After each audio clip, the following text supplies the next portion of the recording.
Cuando visites la ciudad benemérita de Villamontes, tu pascana de descanso es en el Rancho Olivo Hotel Boutique. Lugar perfecto para quedarte con tu familia o grupo de amigos. Un hotel 5 estrellas, donde disfrutarás de sus amplias instalaciones. Cuenta con parque infantil para que los niños puedan divertirse, mientras tú disfrutas y te refrescas de la piscina del hotel. Además que te encontrarás con atención de primer nivel y chefs internacionales, que te prepararán los platos deliciosos que el hotel te ofrece. El Rancho Olivo Hotel Boutique te espera en Villamontes. Panificadora La Delicia. Panificadora La Delicia. La calidad del pan es nuestra prioridad. Tenemos variedades de pan molde, lactal, salvado y multigrano. Moldes especiales para diabéticos, de avena y 4 semillas. Variedades de panes como ser de hamburguesa, con queso, panes dulces, integrales y las chatitas de distintos sabores y gustos. Además de masas dulces con más de 30 variedades. Contacto 693-40-915 o al 768-06-191. Estamos ubicados en calle Sucre, entre Comercio y Santa Cruz. Panificadora La Delicia. Panificadora La Delicia. ¿Qué tal, amigos? ¿Cómo están? Es un placer y un gusto siempre estar nuevamente con ustedes. Y bueno, como ustedes ya saben, estamos haciendo este tipo de trabajo de hacer conocer diferentes puntos de vista, diferentes opiniones, diferentes criterios de varias personalidades en el departamento de Tarija, en Tarija quiero decir, en la ciudad de Tarija. Y también vamos a visitar otras ciudades como Villamontes, como Bermejo, como Entre Ríos, como Caraparí, por ejemplo, y quizás otra ciudad por ahí del departamento, para poder escuchar a varias personalidades sobre este tema que me parece muy importante. Hay que primero sistematizar la historia, eso nos falta, hay un problema muy serio en nuestra, digamos, nuestra sociedad, falta la sistematización, estamos muy, digamos, embarcados en el día a día, ¿no? En la actualidad, pero no hay un trabajo de sistematización de la historia, que es algo muy importante. Pero al margen de eso, más importante que eso es la reflexión, el análisis de lo que está ocurriendo. Desde hace 20 años, 2 décadas, más de 2 décadas, han ocurrido varios hechos muy importantes que han cambiado la historia del Chaco y del departamento de Tarija, y no se ha reflexionado. No hay un documento, un solo material que haga esta reflexión. Producto de esta ausencia es que estamos en este trabajo de escuchar primero a diferentes personalidades y luego producto de eso vamos a exponer en un libro, vamos a hacer conocer lo que piensan los protagonistas de la historia, algunos, y algunos que van a hacer análisis.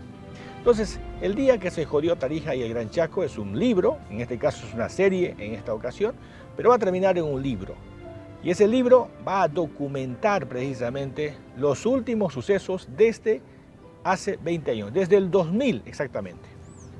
Bueno, tendrá 3 partes. La primera tiene que ver con, por supuesto, la parte histórica. Vamos a hacer un relato ahí de todos los hechos más trascendentales. En la segunda parte estarán las entrevistas. Vamos a hacer un resumen de todas las entrevistas que estamos haciendo. Y en la tercera parte estará mi opinión, mi criterio, lo que yo pienso, lo que yo creo. Cuál es mi visión, mi interpretación, cuál es mi lectura de lo que ha sucedido. Y lo más importante de esa parte va a ser la proyección que creo que debe tomar Tarija y el Gran Chaco. Bueno, hoy quiero presentarles una entrevista con un asambleísta departamental de Bermejo. Él es Rubén Reyes. Con él hemos hablado sobre, está en este momento, aparte de ser asambleísta, es el segundo vicepresidente de la Asamblea Departamental. Bueno, con él hemos hablado ahí en su despacho, en su oficina, hemos hablado sobre estos temas. Una charla muy interesante que lanza varias ideas, lanza varias frases y además su lectura es muy interesante. Así que les invito a escuchar, a disfrutar de esta entrevista que he sostenido en la ciudad de Tarija, en la Asamblea Departamental.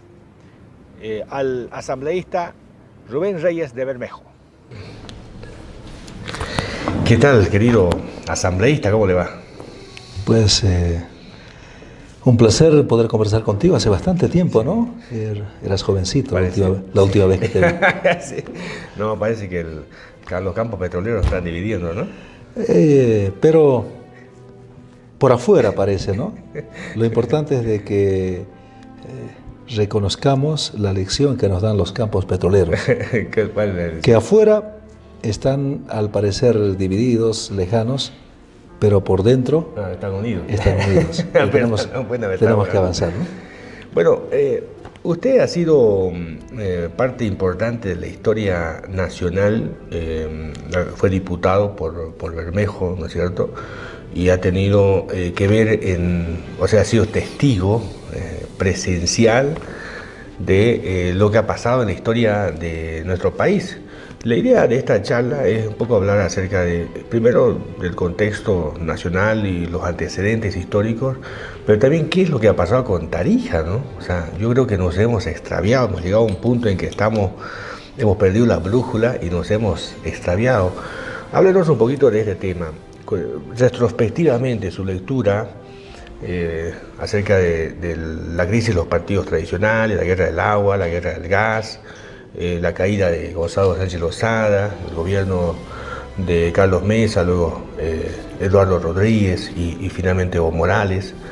Y ahí viene ese tema que para mí es importante y creo, esta es mi lectura, de que hay un antes y después en el departamento, ya viendo lo local, en que con la caída o la destitución de Mario Cosío hay un antes de Tarija y un después. ¿Cuál es su lectura de estos antecedentes?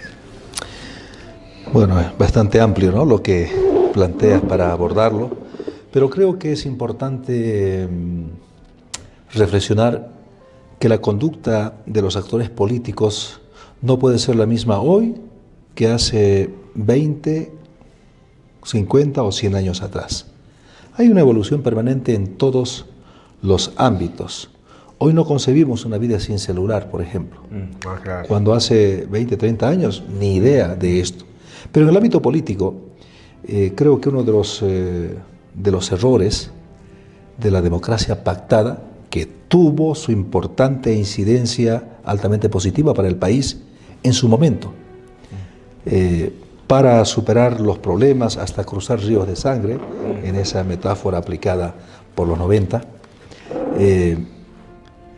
que se quedó ahí cuando había una emergencia social de nuevos actores que justamente emergen de la participación popular, incorporan nuevos actores políticos que los vigentes entonces conductores del ámbito político del país no los tomaron en cuenta. Eso fue creciendo, fue una bola de nieve que ha ido creciendo y que muy bien lo ha capitalizado el MAS, los líderes del MAS. No solo capitalizado, sino que impulsado, efervorizado, un partido político, el movimiento del socialismo, con fines políticos de poder, como cualquier otro partido.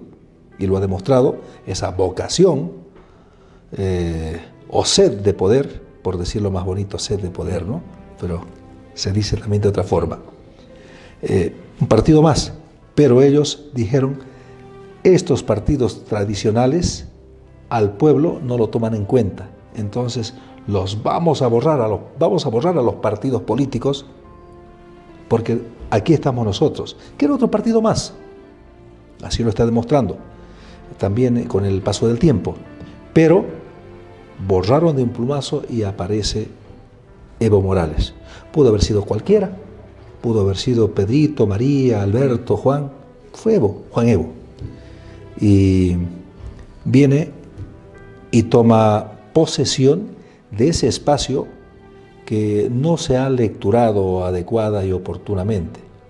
Pero por otro lado, otro de los que han precipitado para el fin de la democracia pactada, que si es que concretaba el giro que ya se había percibido hacerlo tras la renuncia de Gonzalo Sánchez de Lozada, que en mi criterio renuncia justamente por lo anterior, ¿no? Por esa hasta soberbia de no se hace lo que yo digo o lo que el grupículo lo establece y no me importa lo que se diga en la calle.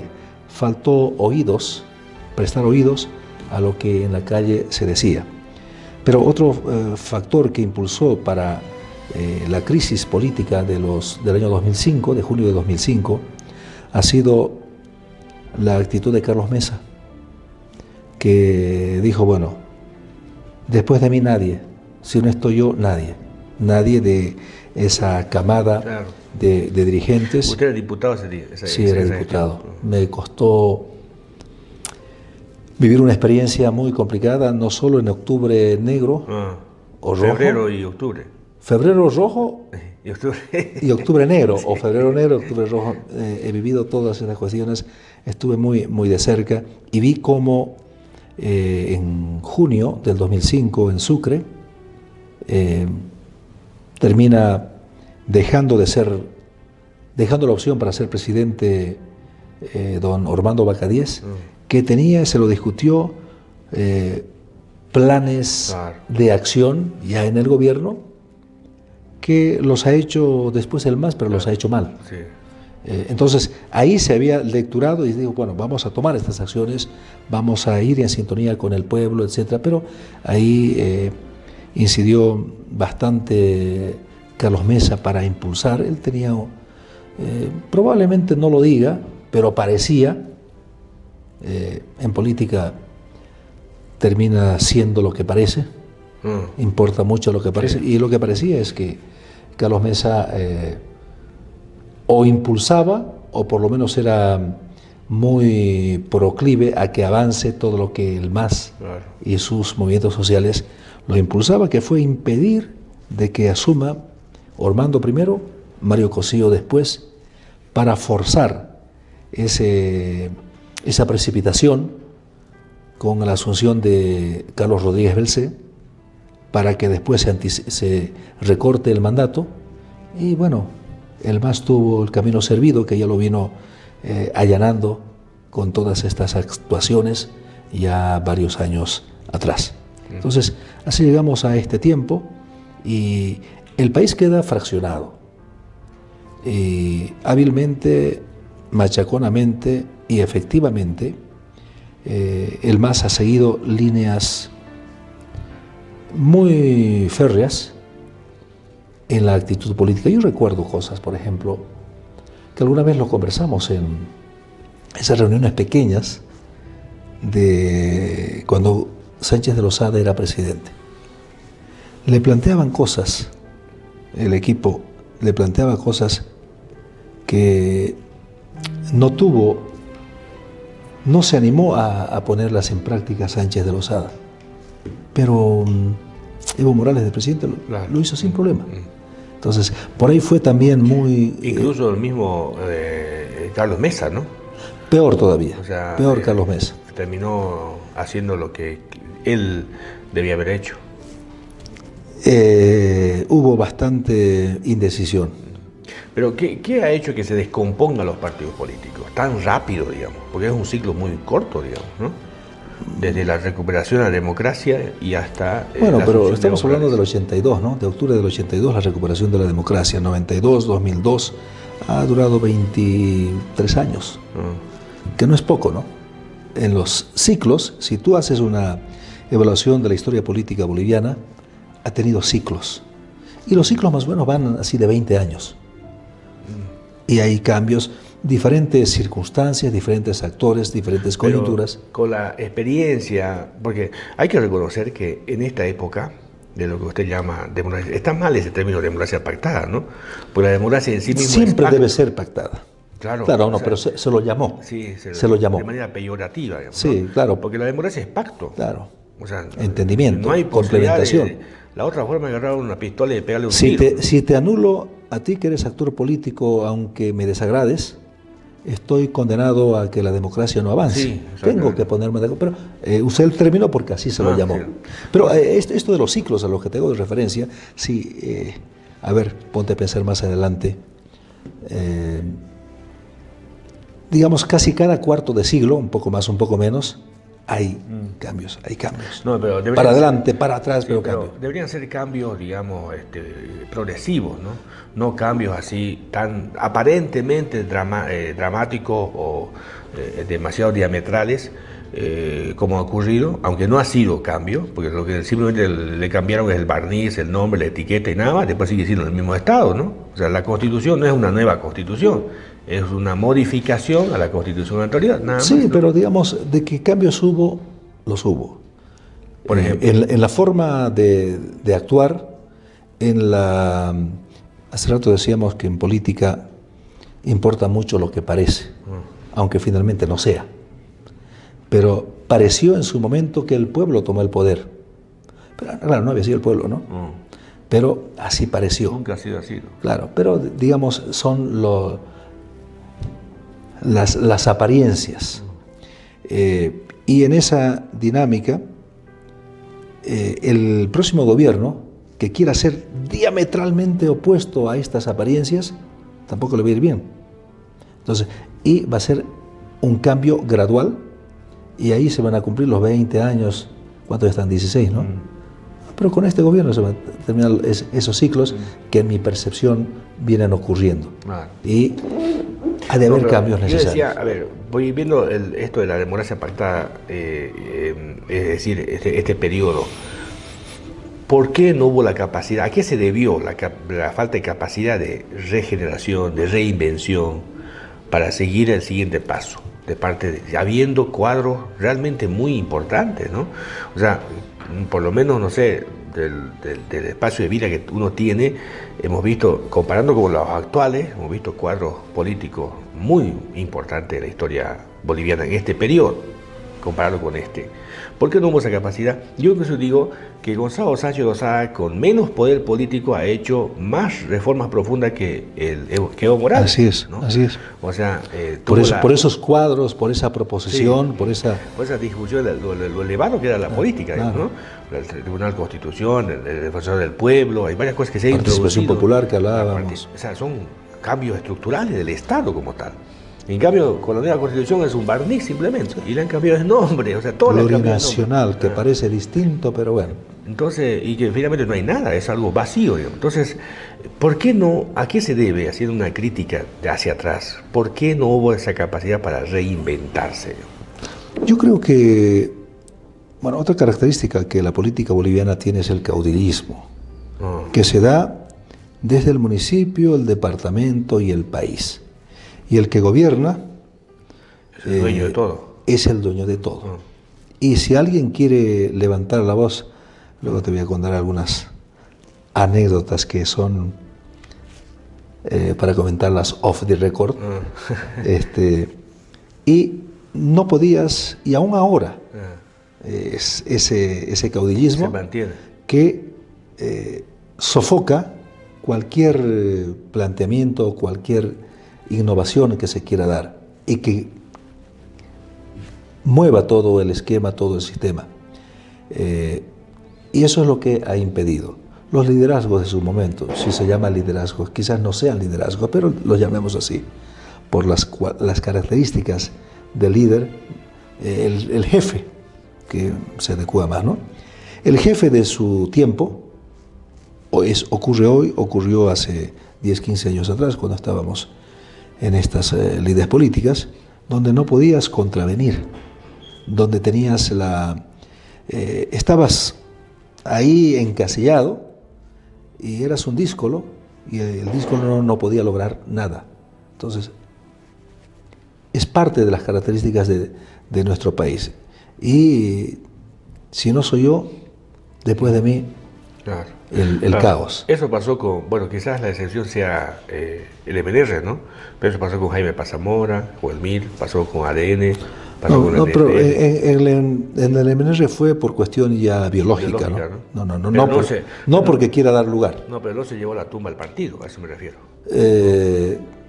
Claro, pero ya no pudo más, entonces el siguiente, y el siguiente Pero hasta, así pero así- hasta que no pudo más igual. Claro. Y así murió. y así en el resto. Y hoy esa es la determinación. Y si ocurre lo contrario, es porque alguien le vaya a disputar porque se empodere de las circunstancias y del poder que hoy detenta, ¿no? Eso pasa con el MAS en este momento. Es lo que va a pasar, lo que está pasando con el MAS, por esa conducta del caudillismo que viene ocurriendo. ¿Y a qué se debe que esté tan arraigado el caudillismo? También vemos en el Chaco, efectivamente, se reproduce en todo, o sea, desde arriba hasta abajo, ¿no? Mira, Alcides Arguedas, en su monumental obra del pueblo enfermo, ya refiere muchas cosas, ¿no? Y pareciera de que a la mayoría de quienes asumen ciertos niveles importantes de poder político, se les lleva a la cabeza. Hace algún tiempo hablaban, entró en boga esa enfermedad, ¿no?, del poder, o el ubris. El síndrome de ubris. ¿Es sí. ella o es él? Es él, si es síndrome es él. Entonces, donde lo que yo digo es lo único que cuenta y lo demás no.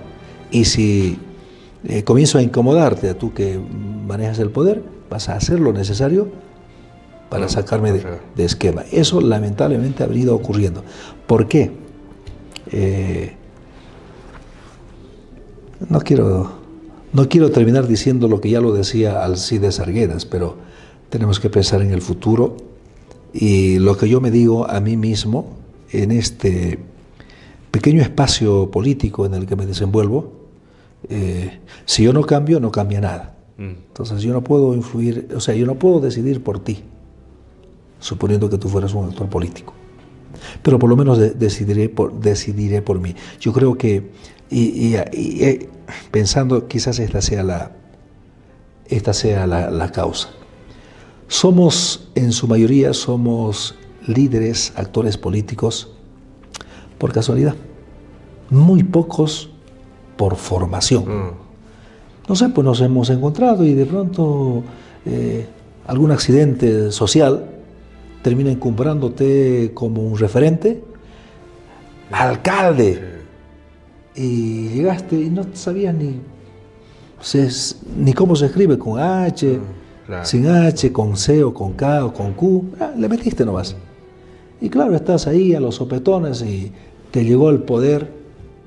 Yo creo que nos está faltando formación de liderazgo y que quienes entren a la política entren sabiendo.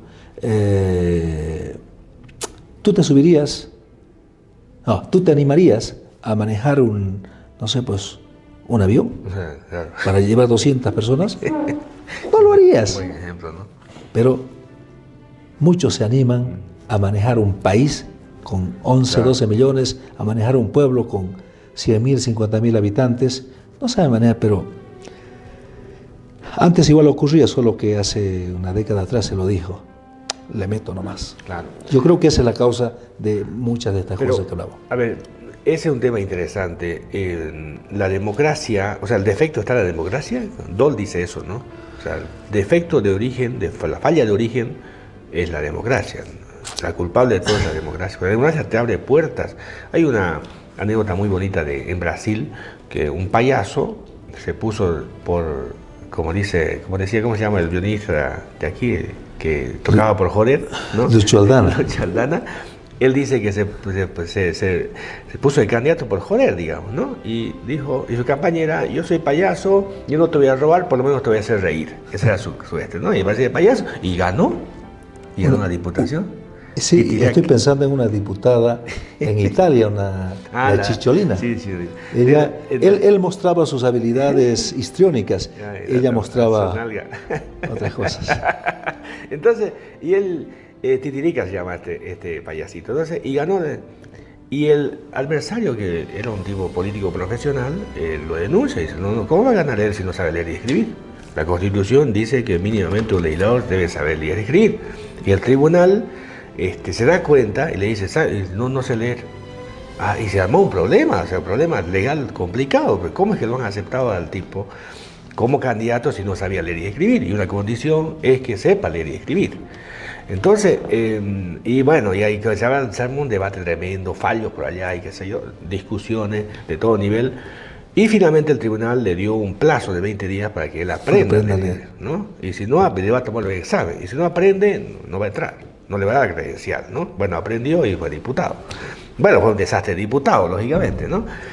Entonces, con esto quiero decirte que la democracia, lo único requisito son los formales que te piden ahí, no sé, de carnet de identidad, cédula de certificado de nacimiento, libre de servicio militar, pero no te preguntan si alguna vez has leído la Constitución, digamos, ¿no? Claro, pero no solo es problema de hoy, es problema de antes. Cuando yo te hablo de la falta de formación, es que nuestro sistema, desde el principio, cuando el voto universal que lo impulsa e implementa Víctor Paz, había, y no digo que esté bien, el voto calificado, pero luego no, hay que abrirlo a todo, y se abre a todo. Entonces, yo era más joven,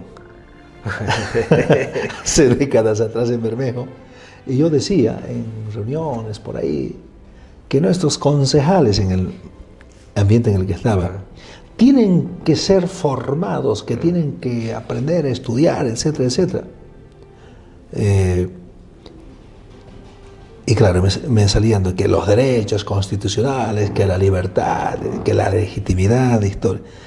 Y alguna vez alguien me decía, vos has perdido tiempo preparándote, porque yo decidí en colegio incursionar en la actividad política. Ah, interesante. Y para ello me he tomado varios años estudiando, aprendiendo en lo formal y de manera autodidacta. Sí.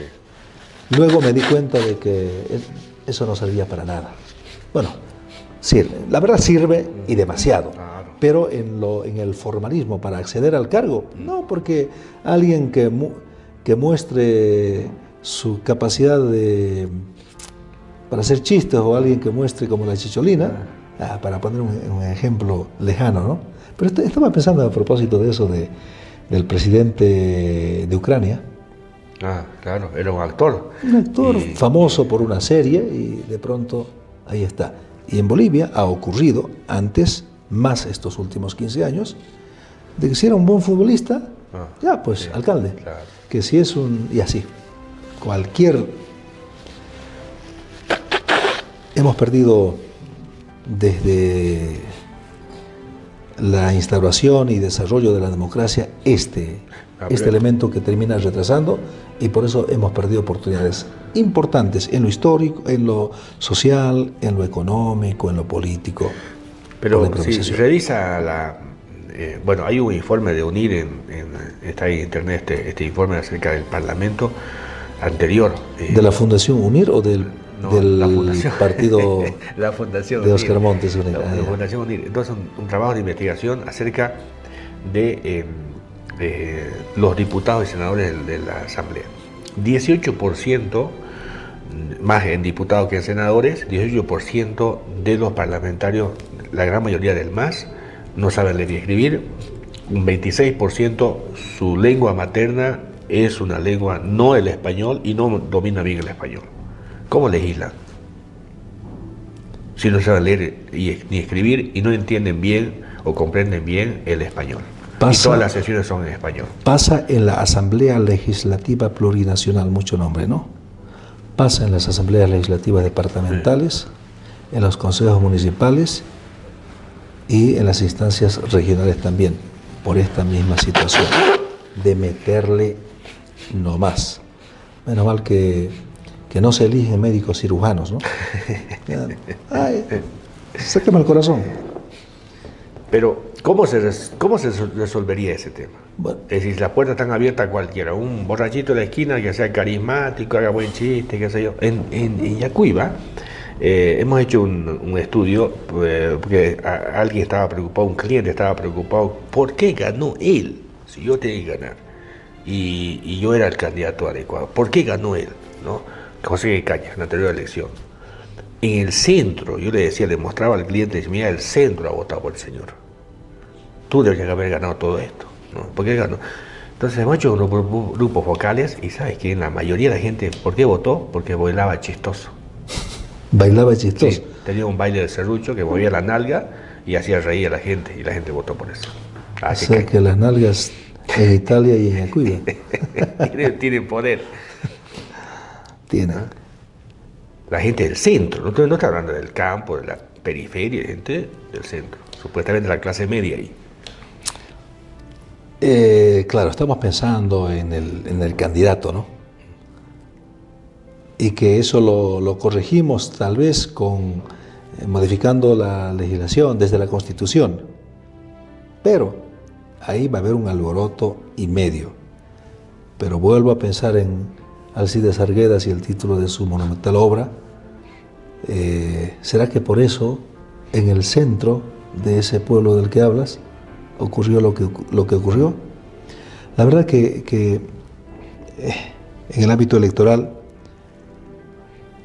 más de una vez yo me puse a pensar y planificar acciones de estrategias de campaña que vos piensas que tendría que ser así, a la hora de la verdad no lo es, ¿no? Uno piensa en lo mejor, pero terminan ocurriendo estas cosas. ¿Será verdad lo que decía Alcides Arguedas? Bueno, ahí estamos viviendo y no me animo a dar una sentencia. Ahora, ¿qué pasó yo creo que, ¿qué pasó con Tarija?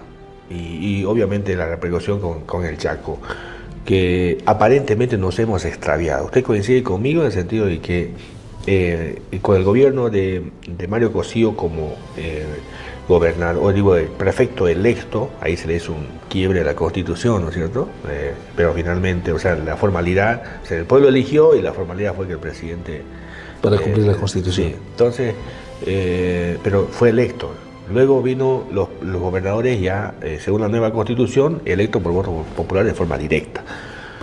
Y Mario Cosío otra vez gana la elección y ahí después lo destituyen con artículos 144 al 147 que son totalmente inconstitucionales. Entonces, a vistas era lógicamente un abuso eso, ¿no? O sea, la decisión de un fiscal estaba por encima de la voluntad del soberano, ¿no? En ninguna parte del mundo se pasa eso, ¿no? Entonces, bueno, se eliminó esos artículos, pero ya se lo destituyó a Cosío.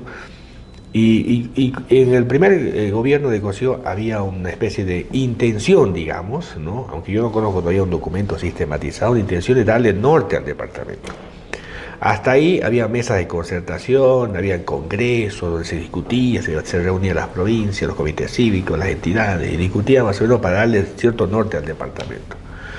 Cayó Cosío y parece que todo se desparramó. Yo poniendo como ejemplo al tren, vino la locomotora, se descarriló los vagones por un costado, qué sé yo, y no nos volvimos a recuperar hasta ahora. Vino Lino Condori, después Adrián Oliva y ahora Montes. ¿Coincide conmigo? Lamentablemente hay muchos aspectos que son así y que creo es parte de todo lo anterior que hablábamos, ¿no? Y me llama la atención, ayer hablábamos un poquito de esto, que cuando se da la caída de Cosío, que uno esperaba una reacción popular si ganó, claro, con los márgenes que ganó la elección. Ganó en primera vuelta, ¿no? Sí. Para gobernador. Entonces tenía legitimidad, tenía arraigo y demás. Pero ¿por qué no salió? Hay varios factores, alguien te ha debido decir algunos de ellos. Pero entre otros, esa actitud de caudillismo que te encumbra, pero te aísla. Y cuando te miran de arriba, impones, dispones, te temen y avanzan. Pero cuando estás en desgracia, te abandonan. Quizás ese fue uno de los problemas, ¿no? En este desordenado análisis al que me empujas. Ese caudillismo lo fue alejando de mucha gente. Porque yo recuerdo algunos actores políticos, algunos personajes influyentes con los que yo conversé esos días y daban sus razones por qué no involucrarse. Pero por otro lado, nunca antes, como estos últimos años, se ha instrumentalizado el poder judicial, el poder punitivo del Estado para un fin político. Entonces, esos elementos han ido confluyendo y creo que eso ha hecho que lleguemos a este desorden institucional.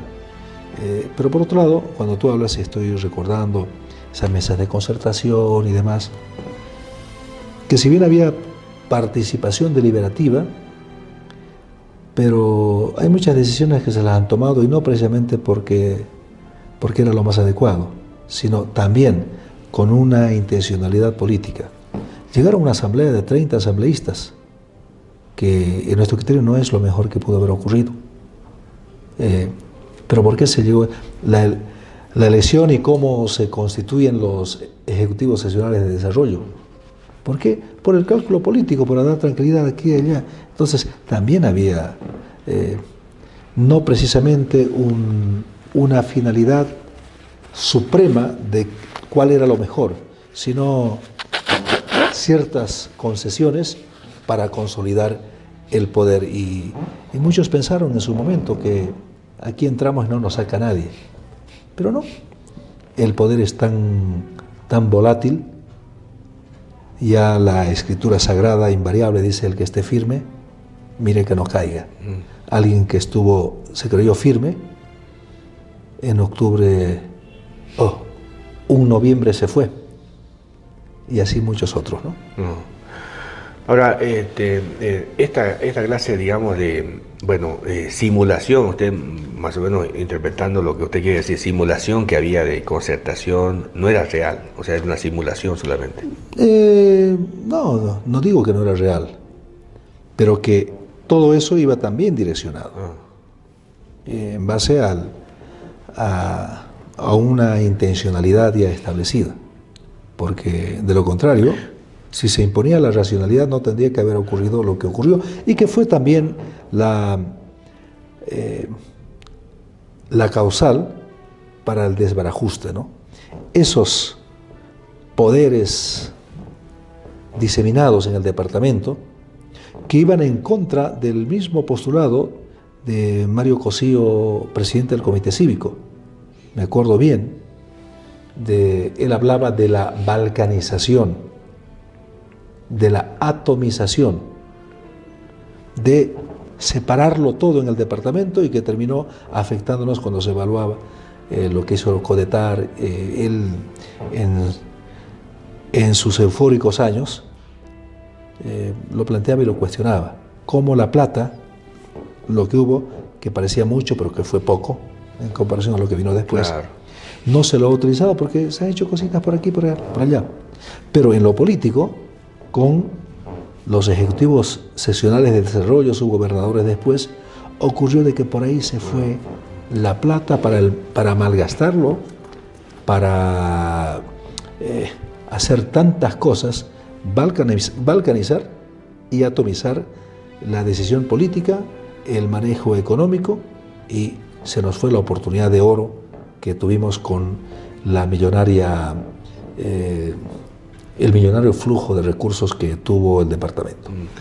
¿A qué se debió? O sea, usted atribuye al caudillismo, pero ¿qué más ha ocurrido para que no haya una reacción del departamento, de instituciones, no digamos de la población así, ¿no? Aunque debería ser así, pero de instituciones claves como la universidad, el comité cívico, los grupos corporativos, los empresarios, no sé, pues, ¿no? La gente, los grupos fácticos de la sociedad, para pronunciarse y crear un dique frente a ese evidente abuso que hubo con Cosío, ¿no? Te decía de que cuando el caudillismo es fuerte, te aísla. Y yo lo vi a Mario aislado porque seguramente su entorno así lo hacía, y la actitud de ese tiempo, imagino que ha debido evolucionar ahora, era así, ¿no? De encumbrarse y un poco separarse. Entonces, si tú no estás cerca mío, cuando te resbalas no te puedo agarrar. Pero si estuviéramos cerca, claro, buen ejemplo, ¿no? te voy a tomar de la mano, por un lado. Pero por otro también, esa actitud política de que en Tarija y en todos lados siempre han habido facciones, ¿no? Ya. Esta corriente política y esta otra. El MAS, también lo pongamos. Pero en Tarija siempre han habido 3 líneas para las más importantes. Esta última elección estuvo el MAS, estuvo Oliva y estuvo Montes. Aunque han habido otras, pero te digo de las principales. Y ha ocurrido eso, tenemos que evolucionar. De que gana esta, a las otras hay que ignorarlas. Entonces, y encumbrarse. Eso también te aísla. Y eso también lleva a cometer errores. Si tuviéramos la madurez suficiente, bueno, ganaste tú. Pero vos agarras y tienes lazos conmigo, que yo soy tu opositor y demás, y avancemos. No nos sigamos enfrentando.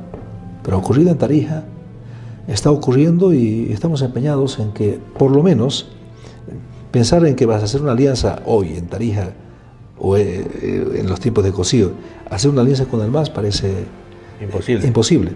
Pero con el resto, ¿por qué no? Claro. Y no debería hacerse alianza con el MAS. Digamos, no una alianza partidaria, sino programática. Una alianza programática. Por eso es lo que te estoy planteando. Ese es, por lo menos en los espacios que a mí me toquen recorrer, yo digo algo que lo estoy usando de manera recurrente.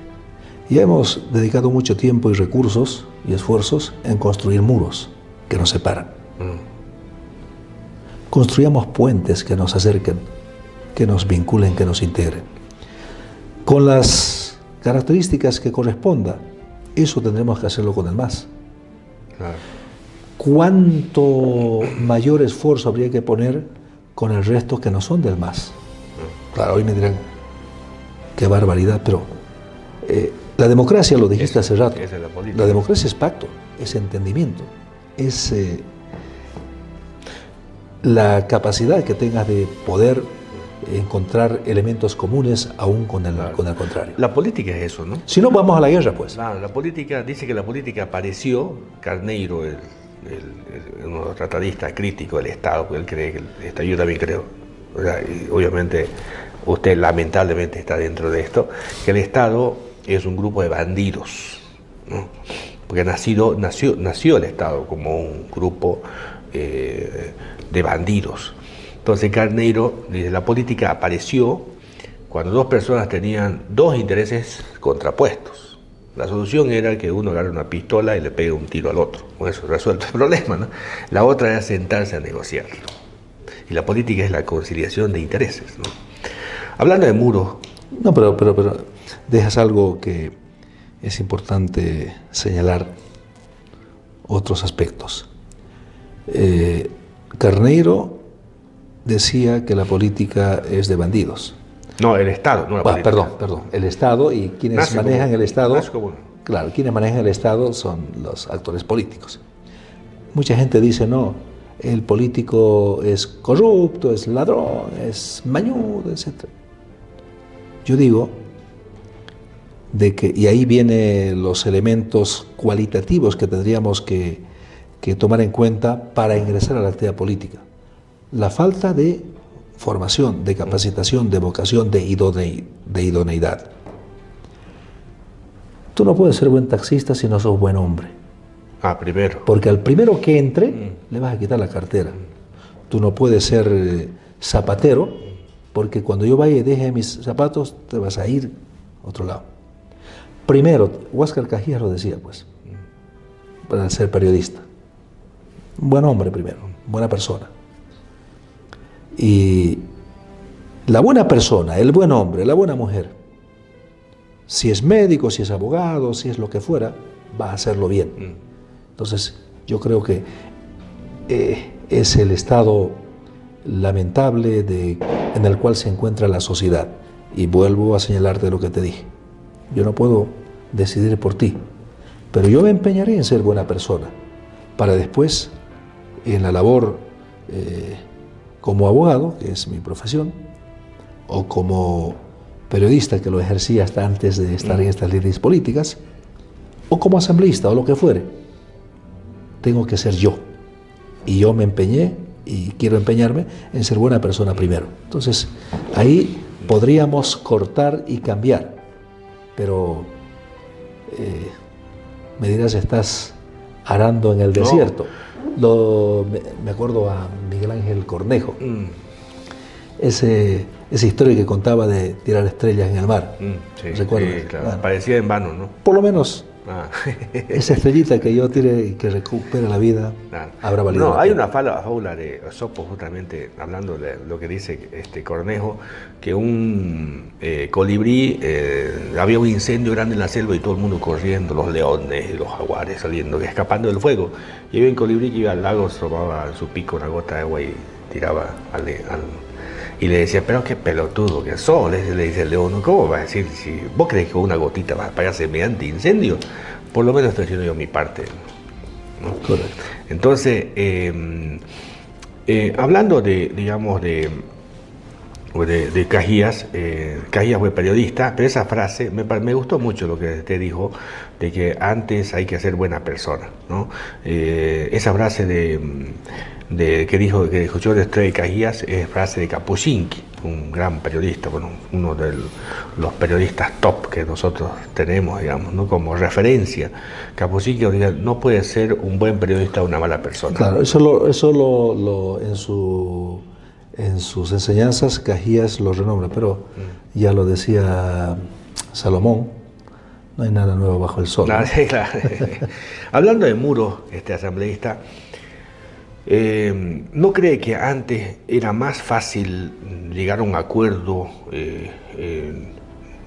digamos, programático, de visión con el Chaco, y ahora se ha complejizado más con la autonomía regional? Es más difícil, es más complicado porque ahora hay una ETA y aparentemente los líderes, la élite chaqueña pretende avanzar más todavía en la autonomía para convertirse en un departamento.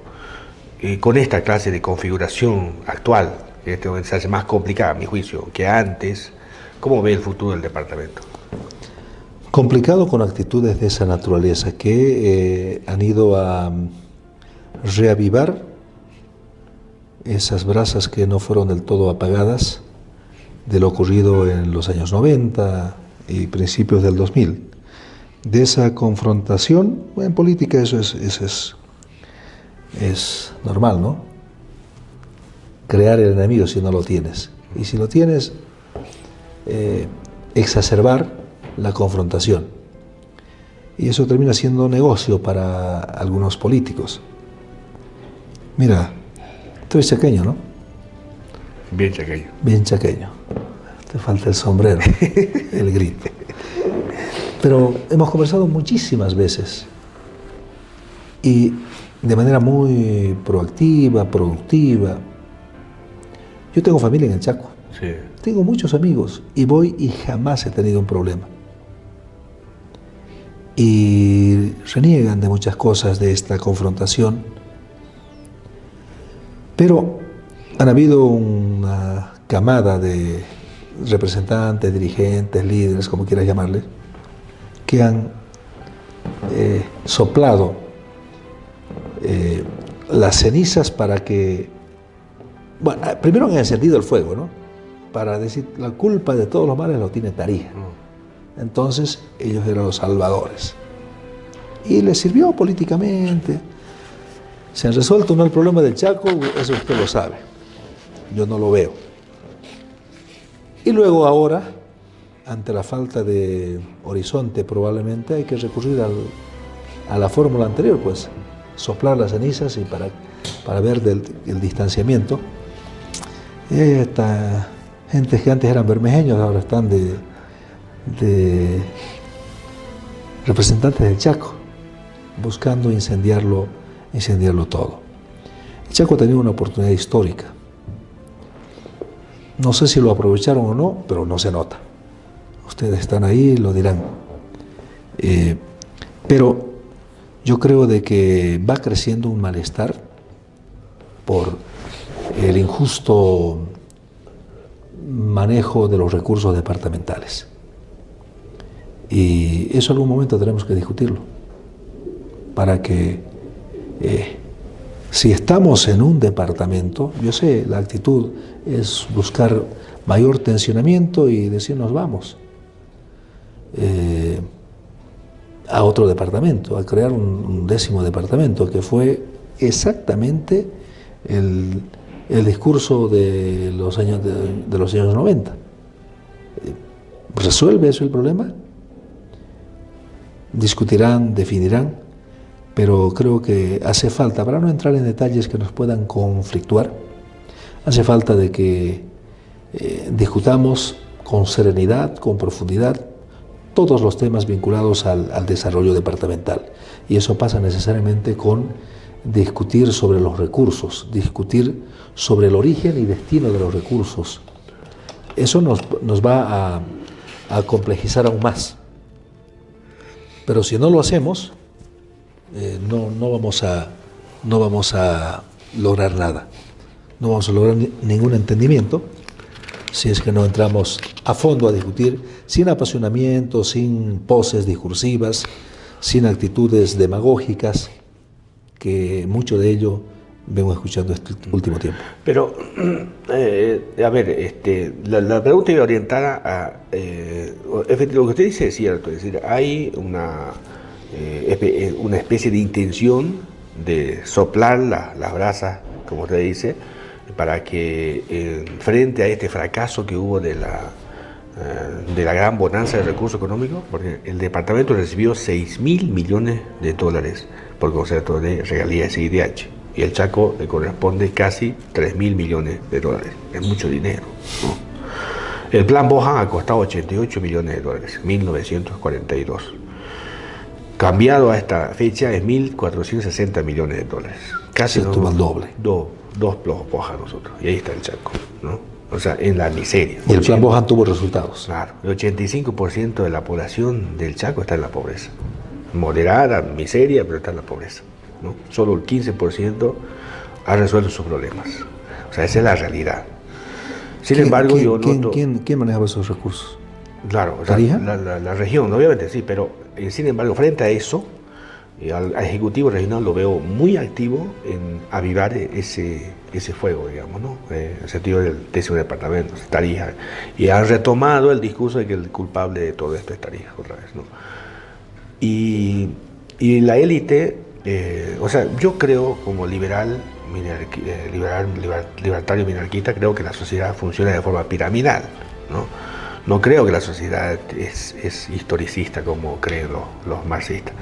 Entonces, hay un grupo muy reducido, y le pongo este ejemplo.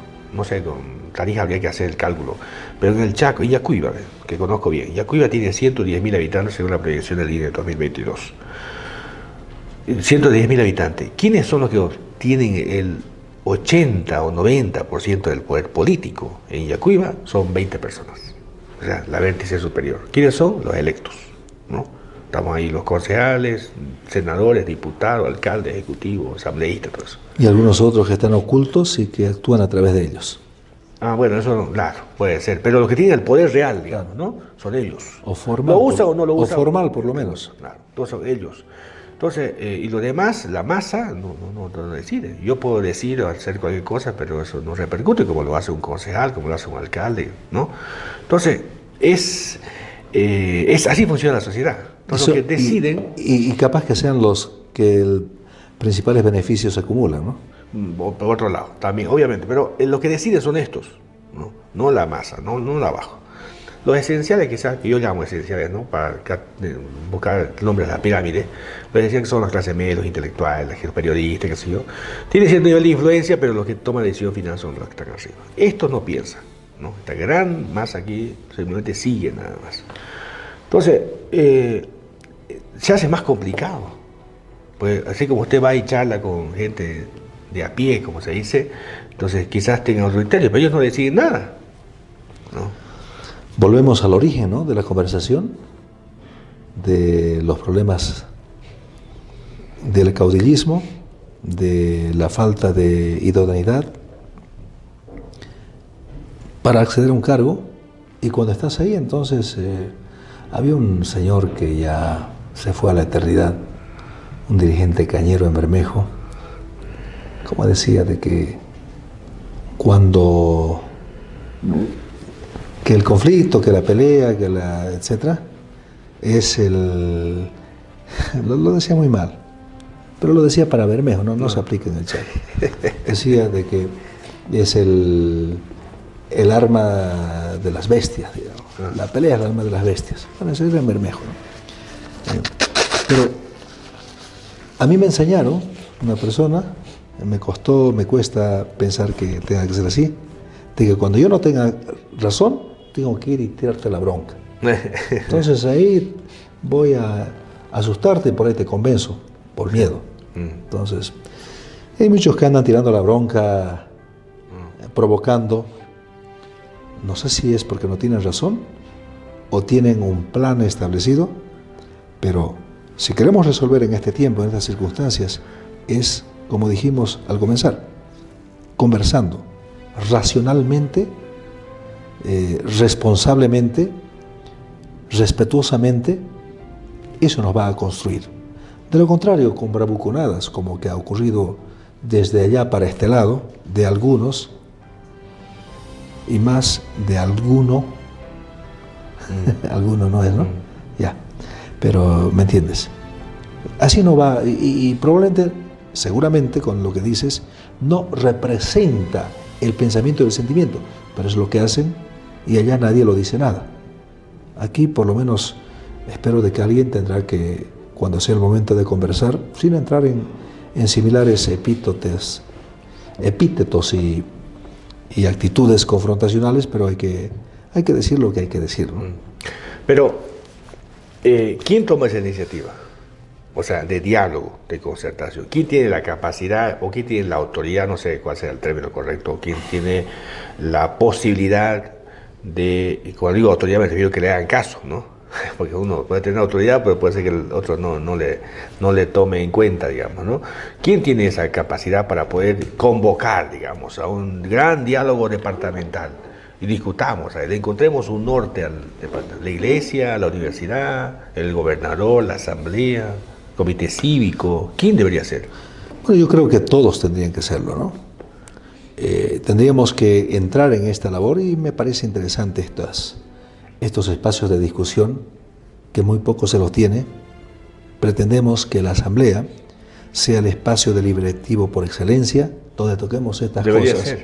Hemos aprobado el año pasado un reglamento de deliberación justamente para tratar los temas, y no legislativo precisamente, sino de deliberación, para que como resultado de esa discusión haya recomendación, bueno, trabajemos en una ley de estas características, como resultado de la deliberación. Lamentablemente eso quedó paralizado porque un asambleísta del movimiento del socialismo ha demandado la inconstitucionalidad, así que eso quedó en la congeladora. Pero la asamblea tendría que hacerlo, el comité cívico tendría que hacerlo. Ya, la asamblea tendría que hacerlo. ¿Tiene la legitimidad la asamblea para hacerlo? Tiene la legalidad, por lo menos, y la legitimidad la vamos perdiendo porque hay actores que están al interior de la asamblea y otros que desde afuera digitan muchas cosas con la finalidad de perder esa legitimidad. Porque hoy, en la estructura política que tiene el país, hay que revolver las aguas, dividir para reinar, ¿no? Ya lo decía tu amigo mi gran amigo. Hace muchos años. Y quedamos entrampados en eso, pero hay que hacer los esfuerzos necesarios. Lo vi al presidente cívico, que estuvo en algunos recorridos por ahí. Bueno sería de que esta línea de discusión sea también de difusión y sea de elemento de razonamiento para los liderazgos emergentes, los actuales, que busquemos horizonte. Claro. Porque a la medida que no sabemos a dónde vamos a llegar, vamos a gastar igual gasolina y el vehículo lo vamos a liquidar y no tendremos llegada a ningún destino cierto. Y ya hemos liquidado 6.000 millones en eso. Yo sé que usted no se va a pronunciar y aunque yo insista en querer sacarle alguna palabra, pero yo le tengo la obligación de decirle. ¿No? A ver, ¿qué sabe que yo voy a decir o no decir? Usted es adivino, ¿no? No se va a pronunciar. Por tema ético quizás, ¿no? Digo legitimidad o autoridad porque los asambleístas del Chaco ni siquiera han hecho vocería hasta ahora. O sea, ¿cómo van a ser portavoces ellos? ¿Vocería dónde? En el Chaco. Ajá. Los asambleístas departamentales que representan al Chaco. Ellos O sea, en el Chaco no hacen vocería. Ni vocería. O sea, no hacen ni vocería. Ni vocería. O sea, yo estoy pensando en que, o sea, legalmente debería ser la asamblea departamental, porque la asamblea representa. Tiene la formalidad, ¿no? y la obligación de ello. Tiene los indígenas, está el Chaco, está Bermejo, está la provincia, todos están ahí, ¿no? Representados. Pero estos representantes, ¿no? Hablando del Chaco en este caso exclusivamente, que son sus colegas, no tienen ni siquiera vocería. Con eso le digo, es dramática la situación, ¿no? Ninguno, o sea, de ambos lados, no estoy hablando solamente del lado del MAS, también de la oposición, ¿no? Ni siquiera vocería. Entonces, pero tienen ahora vicepresidenta, ¿no? ¿Cuánto? En ejercicio de la presidencia. Yo decía, los periodistas son los más informados. Que le pregunten a los periodistas si la conocen, digamos. ¿No? ¿Tanto así? Sí, a ese nivel, ¿no? Entonces, tenemos una presidenta de la Asamblea Regional, no puede leer un discurso, no estoy diciendo pronunciar, leer un discurso, ¿no? Entonces, ¿cómo podemos discutir con ese tipo digamos, de políticos de ese nivel, que no tienen, o sea, ¿cómo van a ser portavoces ellos, ¿no? Si no tienen ni siquiera vocería, ¿ah? Es decir, yo estoy pensando en una discusión en la Asamblea Departamental. A ver, no sé, pues que programe, por decirle, que sesione la Asamblea en el Chaco, en Bermejo, en Yunchará, no sé, en el Puente, y comiencen a hacer mesas de concertación, debatan con todo, sea la articuladora, digamos, ¿no? Pero si nuestros representantes ni siquiera tienen vocería. Bueno, y tienen mandato por 4 años más, Sí, casi 4 años más. Entonces, lo que tenemos que hacer es, y lo estoy haciendo, estoy en ese intento de un tiempo atrás, de los asambleístas con quienes comparto, de impulsarles a que sean actores que validen su representación día a día con actos que... Políticos. Obviamente con actos políticos, para que la gente se sepa representados. Exacto. Que tenga contacto. Las condiciones económicas de los asambleístas hoy ha decaído tremendamente. Somos los peor pagados del país, pero igual cuestiona medio mundo. Yo sugería a una persona, algo que yo estoy comenzando a hacerlo porque por la salud es bueno, sálganse a andar en bicicleta. Cuando tengan que caminar en su pueblo, yo les digo, salgan a andar en bicicleta. Pero, ¿qué significa esto? Que estén en contacto con la gente. Claro. Que le paren en la esquina, aunque sea para cuestionarle, o para sugerirle, o para lo que fuera. En la medida de que entren en contacto, en relación, y que sean esos actores políticos que hagan la vocería que les va a erigir como que están en una función de liderazgo, pero que hagan esa labor verdadera de representación, creo que es una tarea en la que todos debemos sumarnos. La asamblea que tenemos es esta. Les guste o no, es esta. Yo me reuní el otro día con un importante grupo de gente en Bermejo. Yo les decía, bueno, que teníamos pensamientos diversos, concepciones políticas e intereses políticos diversos. Le digo, puede ser de que ustedes no les guste como soy, pero es el único asambleísta que tienen en el espacio social con el que he sido electo. Soy este, y son ustedes. Puede que me guste o no me guste, pero avancemos, trabajemos. Fue duro al principio, pero terminamos encarando acciones conjuntas importantes. Entonces, ¿qué hacer ante la deslegitimación que va en ascenso si ocurre como dice? Es sugerir, animar, exigir, impulsar, porque si dejamos pasar esta oportunidad que la Asamblea tiene de asumir el rol del lugar, del crisol de las ideas, del punto donde debemos encontrarnos. Por eso exigimos a la vicepresidenta que asuma las funciones de la presidencia en los roles que le corresponde, para convocar al escenario donde debe ser el debate, que es en el plenario.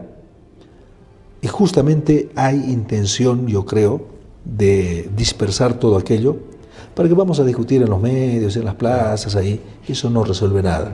La Asamblea, y en esto lo asumo como un desafío, la Asamblea, tenemos que impulsar, tenemos que esforzarnos para que la Asamblea sea el lugar, el foro, como fue aquel foro de los inicios de la democracia, que sea el foro donde vayamos a discutir, donde si tenemos que agarrarnos, no sé, no de los pelos, pero agarrarnos de las ideas muy contrapuestas, lo hagamos. Porque de lo contrario, si la Asamblea no cumple ese rol, eso sale a las calles y la eclosión es más complicada todavía. Pero algo que también venía dando vueltas a la cabeza. ¿Por qué ocurre eso en la Asamblea? ¿Porque los asambleístas son malos? Sí, debe ser. Pero los asambleístas son... Lo que ocurre en la Asamblea, lo que son los asambleístas es producto de lo que ocurre en el departamento. Eso es el sumo. Los problemas que hay en la Asamblea son los problemas que hay en el departamento. Del Chaco no voy a hablar, pero ayer hablaba con un grupo de líderes de Bermejo. Me cuestionaban que la Asamblea, y le dije esto. O en Bermejo no ocurre de que de allá tiran para un lado, de allá tiran para otro, y hacemos esto, y conflictos y demás. ¿Por qué no nos sentamos a discutir positivamente, propositivamente, proactivamente? Claro, pero los asambleístas, digamos, bueno, incluyendo usted, ¿participa de esos actos? ¿De cuáles actos? De liberación. ¿Acá en la Asamblea? No, en su... Bueno, hay grupos corporativos, me imagino la FEJUVE, no sé, pues, el Comité Cívico, los campesinos, donde ahí se debate, pues. Yo por mi parte sí participo, voy. Hace poquito tuvimos 2 semanas una asamblea del Comité Cívico, donde se discutía a ver qué han hecho los asambleístas. Yo fue mi colega Andrés, y nos dieron duro. Bueno, escuchamos, pues, claro. Finalmente de eso se trata, pero también yo les decía mi parecer.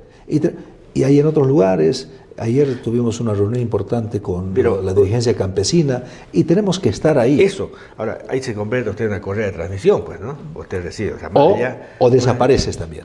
Entonces, ¿habló usted con sus colegas del Chaco?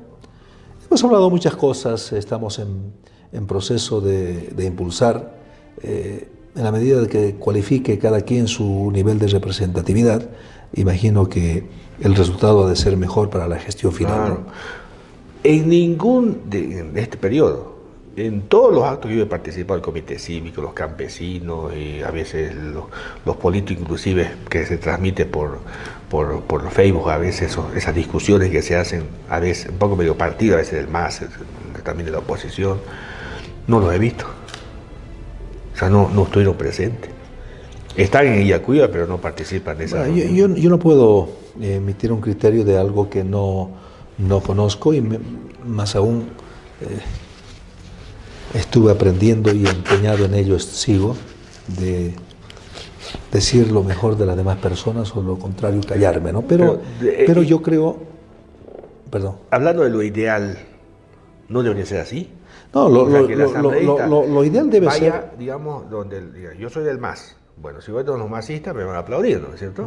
Pero si soy del MAS, también vaya donde la oposición. No, yo creo de que debe ser esa correa de transmisión. Ajá, ¿no? Mira, someterse a ese... Te comento una experiencia. Hace un mes, un poco más de un mes, hay un problema de una presa, de una represa que se quería hacer, de un atajado en la provincia de Arce. Yo represento a la provincia de Arce, el municipio de Patcaí y Bermejo. Y había líos, reclamos, me entero de aquello. Voy el sábado para querer reunirme y me avisan, no, el domingo se reúne. Hay una asamblea, entonces, en lugar de reunir con 4 o 5, digo, espero. el domingo voy, y en esa zona hay preeminencia del MAS. Y fui. Nadie me invitó y llego a la reunión de la comunidad. Por esta parte del departamento, no sé cómo es en Chaco, hay comunidades que se reúnen cada mes. Un domingo, el primer domingo de cada mes, digamos, ¿no? Bueno, fui ese domingo y buenas tardes, ¿cómo está? Cuando me dan la palabra, me presento, yo soy Rubén Rey, y había muchos que me conocían, otros que no. Y de principio me dieron palo, pues. Además de la otra línea. Pero no faltó alguien que dijo, no, pero bien que haya venido, sin que lo invitemos. Entramos en el tema y me permitió una llegada importante. Estuve el jueves anterior en una zona cercana, por otro tema, no me invitaron, pero no me han dicho que no vaya. Yo creo que ese es el trabajo que tenemos que hacer permanentemente, ¿no? Estar vinculados, estar ligados. Y si alguien pensó de que lo eligieron para que se vaya a la capital, pero había un asunto que casi me olvido. Pero también, y sobre todo en los centros urbanos, como Yacuiba seguramente, como Bermejo seguramente, muchas veces no dan ganas de estar. Porque llegas y te cuestionan. Te cuestionan porque hay ciertos actores encaramados por ahí que llegas y te dicen barbaridades. Me pasó. Y por ahí alguien quisiera evitar ese trago amargo, ¿no? Pero yo creo que finalmente hay que ir, hay que representar, ser eso, lo que dijo, esa polea de transmisión. Ser útil. Es la forma de hacer política, lamentablemente, ¿no? Allá, bueno, en Yacuiba es a las bravas, es a puñete y patadas. Así. Entonces, y los medios, o sea, hablo metafóricamente, por supuesto, los medios de comunicación se convierten, ¿no?, en el ring. Y el uno llama, el otro le responde. ¿Hay alguna ley, alguna DINORE allá en el Chaco que para ser representante de esa zona hay que ir así a confrontar, ser medio malo, casi digo abusivo, pero no lo he dicho. ¿Así? Porque el buen chaqueño es el más malcriado. Es una mala práctica. No es así, ¿no? Es una mala práctica, lamentablemente. Pero no ocurre eso en el Chaco, ¿no? No, pues, obviamente.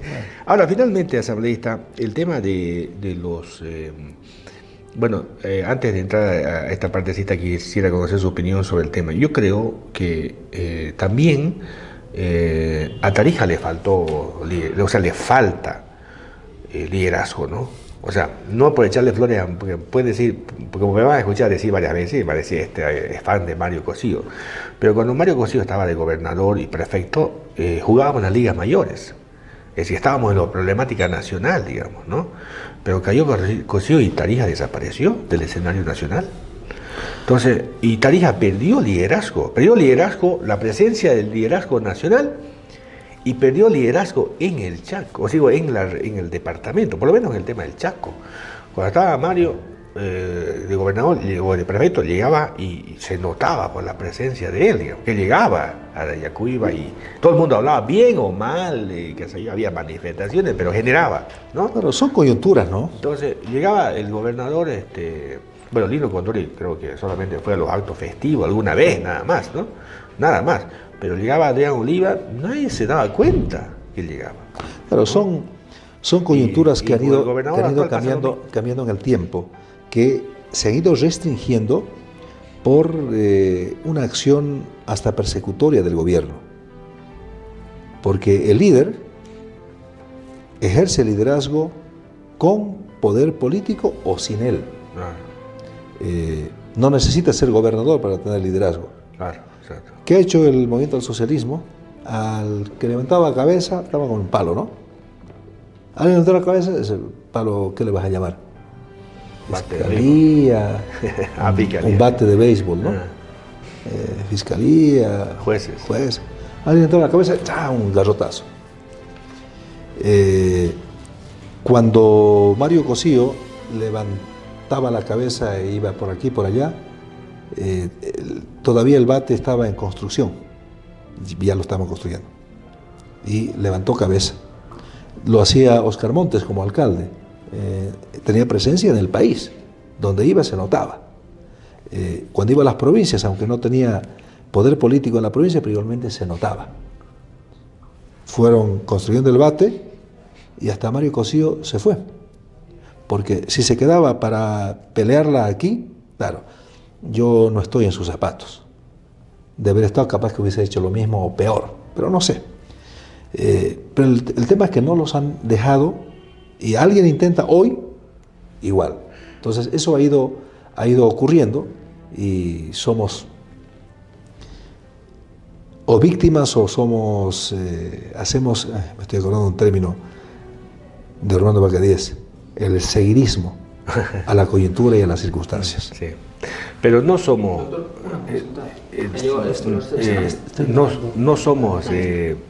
no somos nosotros, digamos, o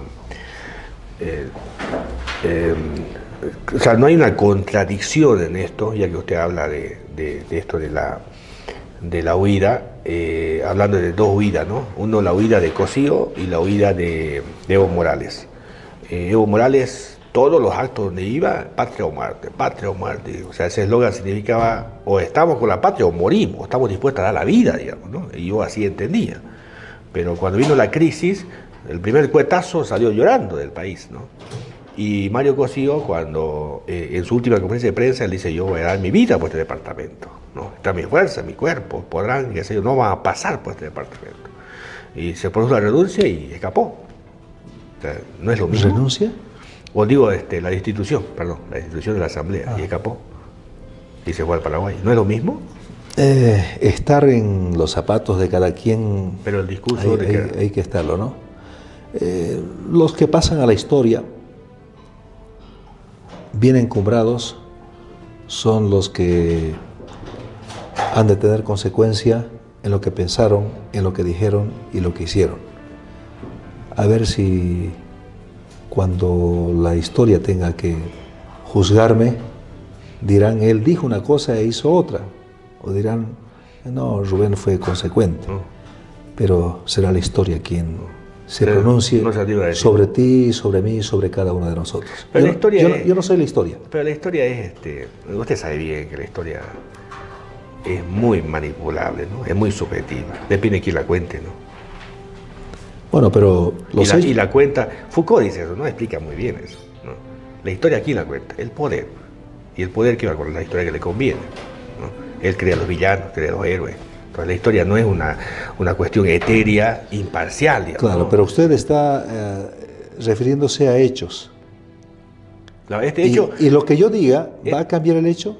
No, pero por lo menos pues hay una referencia. ¿Se quiere que yo le cuente algo? No, usted es que usted no es una persona común y corriente, usted es asambleísta, o sea, forma parte del poder constituido.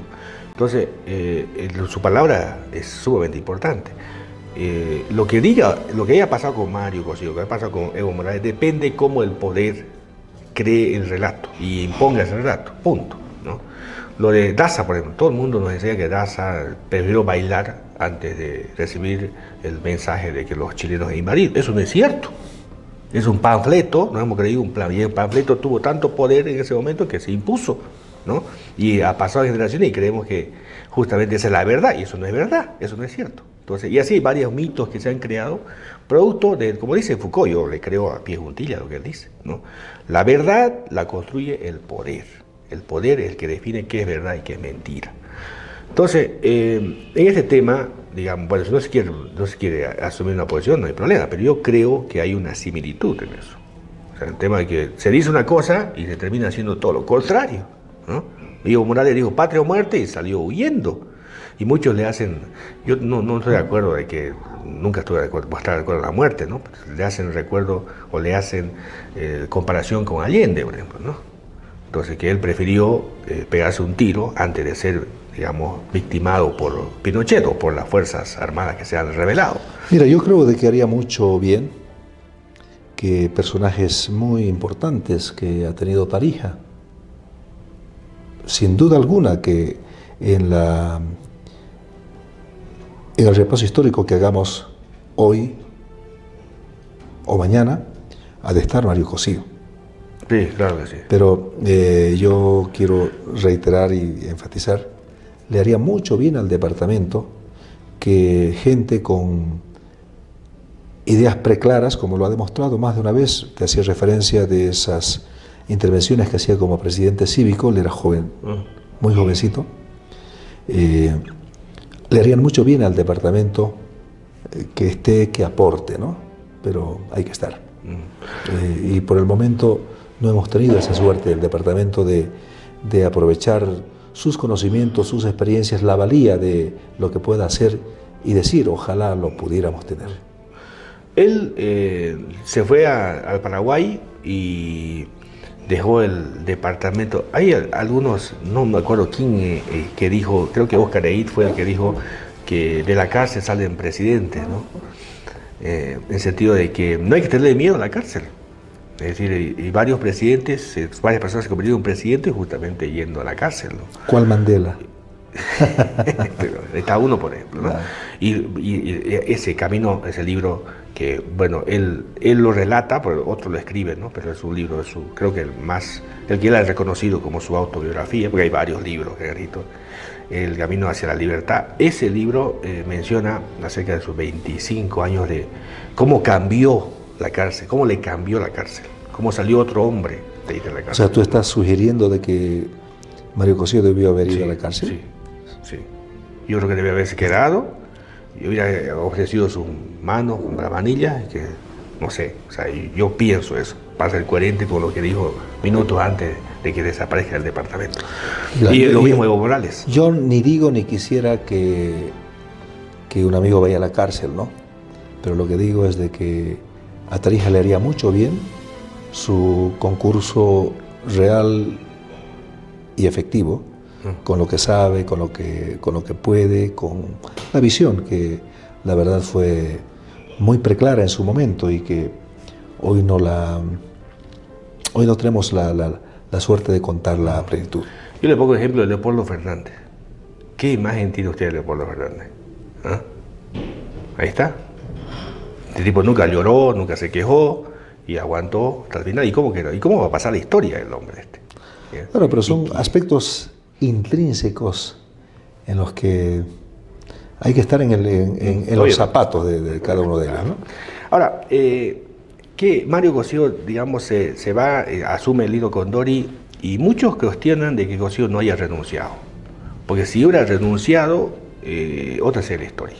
O sea, uno de la oposición habría ganado, casi con seguridad, dice. Eso. ¿No? Entonces, ¿cuál es su opinión sobre esa actitud? ¿Es buena, mala, de no haber renunciado? Y algunos dicen por quedarse como gobernador refugiado, que es diferente a ser una persona refugiada de ser gobernador refugiado. Otros dicen porque había un interés ahí por los juicios internacionales al Estado boliviano, por ese hecho. Entonces, pero eso ha hecho de que Lino Condori esté 4 años.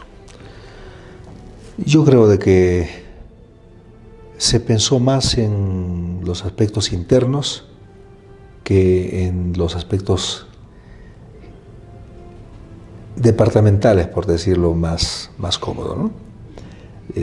Porque si la renuncia, que finalmente de nada sirvió no haber renunciado, si se efectuaba la renuncia, se precipitaba una elección. Claro. Y hubiésemos evitado todo lo que vino con Lino Condori, con todas las cuestiones, con todos los aspectos que se cuestionan, ¿no?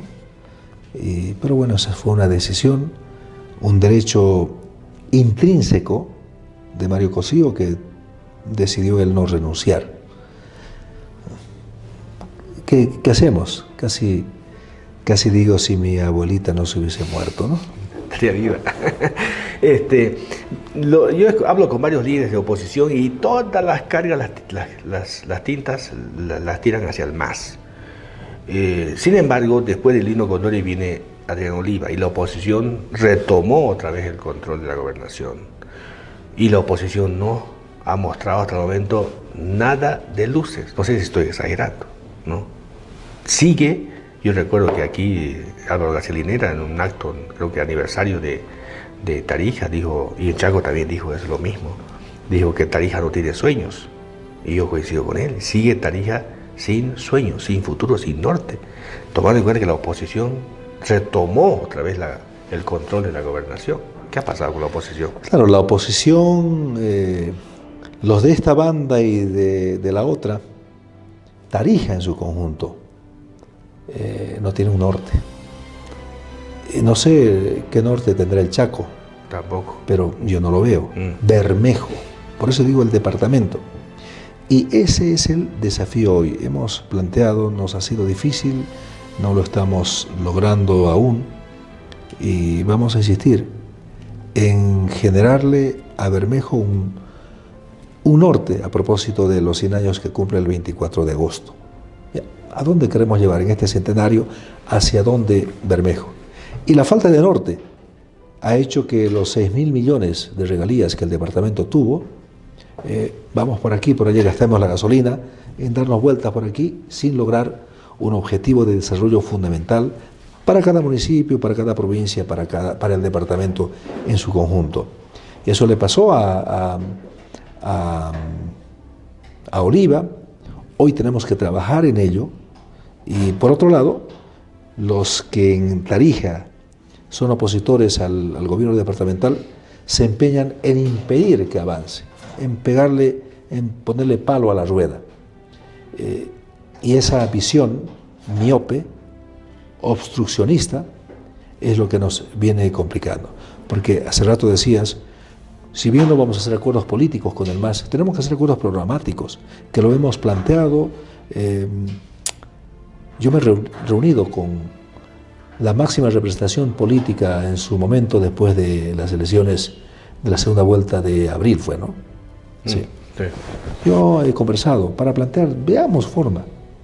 Y no voy a cejar, aunque yo no soy el actor principal de la política del departamento, pero en lo poquito que pueda, tenemos que buscar entendimientos programáticos con la oposición departamental, que es el oficialismo nacional, con los que estamos en y estoy trabajando en eso, en que la oposición tenga que buscar entendimiento y concertación.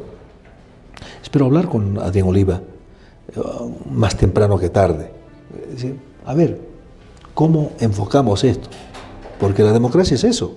Vuelvo, por tercera vez lo señalo, lo que coincidíamos al principio, es acuerdos, entendimientos. Y tenemos que hacerlo, para que a su vez vayamos, y en esto tú lo puntualizabas y yo lo rescato también, cuando Mario Cosío fue prefecto, se trabajó en esos, con todas las observaciones que podemos hacer, direccionaron, pero eran espacios de discusión que cada quien aportaba lo suyo, para que tengamos finalmente un derrotero, que es el que tenemos que establecerlo para Tarija.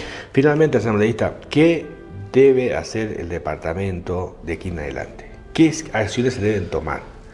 Es decir, para que hagamos, acciones. Yo quiero propuestas, decir, a ver, esta acción hay que tomar para darle este norte. Es decir, todos coinciden de que estamos extraviados y tenemos que hacer algo. ¿Pero qué? ¿Y qué acciones? Ya nomás, de forma inmediata, porque el tiempo se nos va, ya pasó un año. Y yo no le veo al gobernador, digamos, lanzar ideas o una iniciativa, o no sé, pues que voy a conversar en estos días con él, qué ideas tendrá para esto, ¿no? ¿Cómo reconducimos el departamento y el Chaco? Un acuerdo, un entendimiento, fijando nortes. Y el primer gran acuerdo que hoy es, al no tenerlo, nos divide, nos conflictúa, al Chaco con el resto del departamento, es el tema financiero, económico, regalías. Esto lo agarré yo y a nadie me lo quita, aunque sea tuyo. Esto para mí, aunque sea tuyo. Aunque esta partecita sea tuya, ¿no? Así no vamos a poder avanzar. Tenemos que entrar a discutir y resolver, lograr un pacto fiscal al interior del departamento. 1. 2. Tenemos que fijar un horizonte. Yo soy optimista que vamos a tener un segundo tiempo. Dios nos va a dar una nueva oportunidad de recursos. Pero para ello, ese pacto es fundamental. Los criterios de equidad, de justicia, tomados en cuenta dentro de él. Y con lo que emerja de la bondad de Dios para esta tierra, para este departamento, ¿a dónde vamos a orientarlo?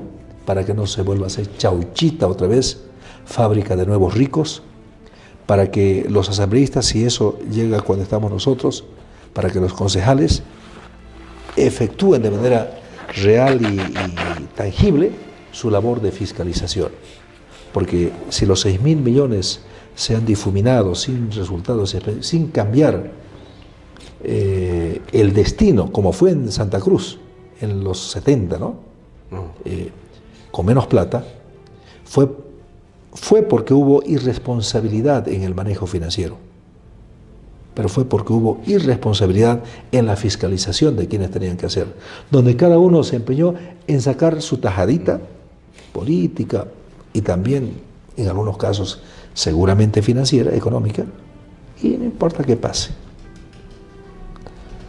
¿Cómo es un refrán? Agarrate gaviota, que te vuela una y otra. Y no se pensó en el futuro. Y esas lecciones tenemos que tomarlas para planificar. Hay experiencias en el mundo, del caso de regalías, que resolvieron el problema, pero nos lo hicimos chauchita.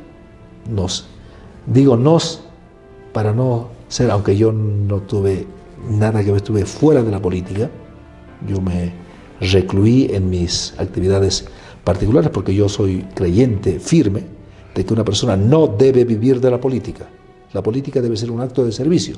Te pagarán un sueldo capaz por desempeñar tal función, pero no debes eternizarte, atornillarte en el poder porque se desnaturaliza.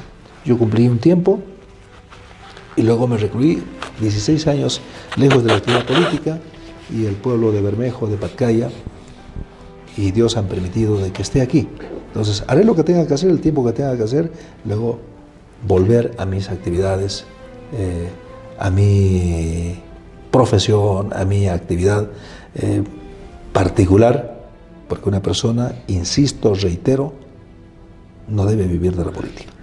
Usted, bueno, interesante la charla, pero usted me provoca, lamentablemente, con un tema que a mí me parece importante y no quiero dejar pasar esta oportunidad, el pacto fiscal que usted dice.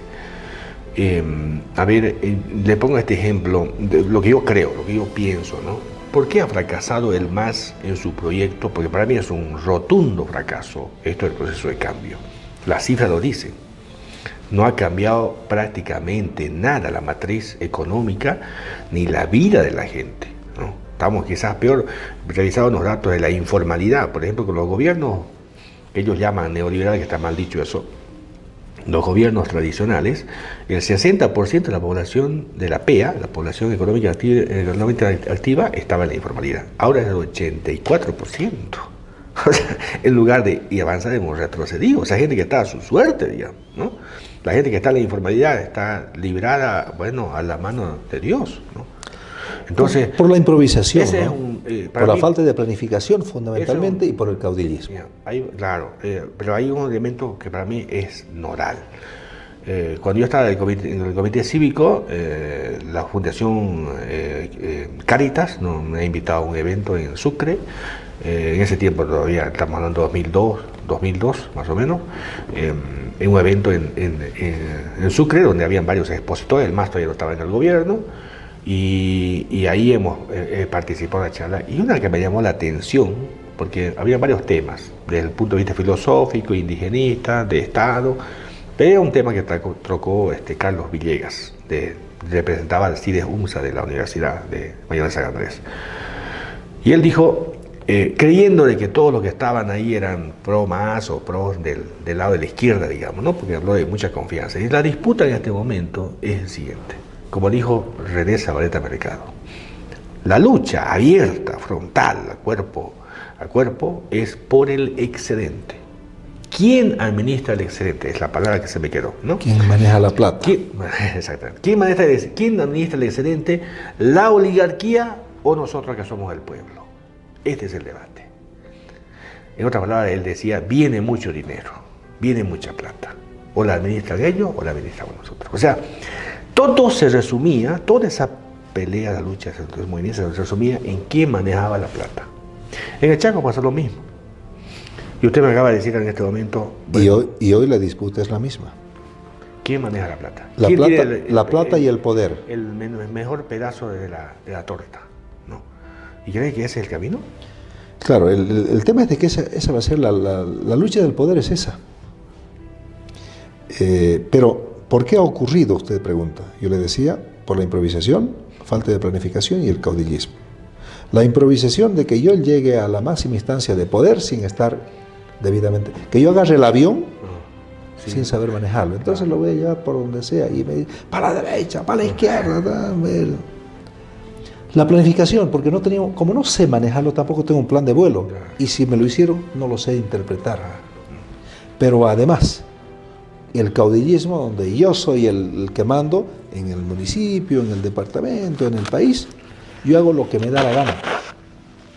Y vienes tú con tus representantes de tu comunidad, de donde sea, y me planteas, y depende de si te caigo bien, o sea, si me caes bien o mal, está bien, te voy a hacer una fábrica ahí, te le voy a construir una escuela, te le voy a hacer un puente. La historia no solo debe ser documentada, sistematizada, sino sobre todo reflexionada. Carlos Marx decía que la filosofía no solo debe, interpretar la sociedad o la historia, sino debe transformarla. Y creo que ese es el reto que tenemos. O sea, para transformar, primero tenemos que conocer. Y para conocer, primero hay que reflexionar. ¿No? Es importante este ejercicio. Es decir, los políticos, lamentablemente, toman decisiones en función a las coyunturas, a las circunstancias, no en perspectiva. Y para tener una perspectiva, un horizonte, se requiere la reflexión, necesariamente. O sea, tenemos que parar la pelota y hacer un análisis acerca de lo que ha pasado, de lo que ha ocurrido, por qué ha ocurrido, qué hubiera pasado si hubiera cambiado el curso, cuáles son los errores, cuáles son las consecuencias, cuál es la causa de lo que ha ocurrido. Hay cosas muy graves, hay errores que se han cometido de forma, muy crasa y se requiere hacer una reflexión sobre eso. Y desde diferentes puntos de vista, aquí no hay alguien que monopolice la verdad. Necesitamos hacer que esta clase de reflexión sea plural y sea abierta, digamos. Y por eso estamos en este trabajo. Muy bien, quiero agradecerles infinitamente por su atención dispensada, sin antes decirle que aquellos amigos que desean colaborarnos, apoyarnos en este emprendimiento que estamos haciendo de forma muy independiente, estamos abiertos obviamente a ese tipo de colaboración. Acá está el teléfono para que ustedes puedan comunicarse con nosotros y nosotros con muchísimo gusto vamos a, buscar la manera de compensar, por ejemplo, a través de la publicidad. Es decir, esa puede ser una forma de intercambio, ¿no? El apoyo que nos dan en los esfuerzos que estamos haciendo de trasladarnos a diferentes ciudades y conversar y hacer estas grabaciones. Hay que hacer un trabajo de desgrabado, de análisis, bueno, una serie de trabajo que necesitamos, obviamente, el apoyo de todos ustedes. Muchísimas gracias a toda la gente por sus comentarios, sus puntos de vista.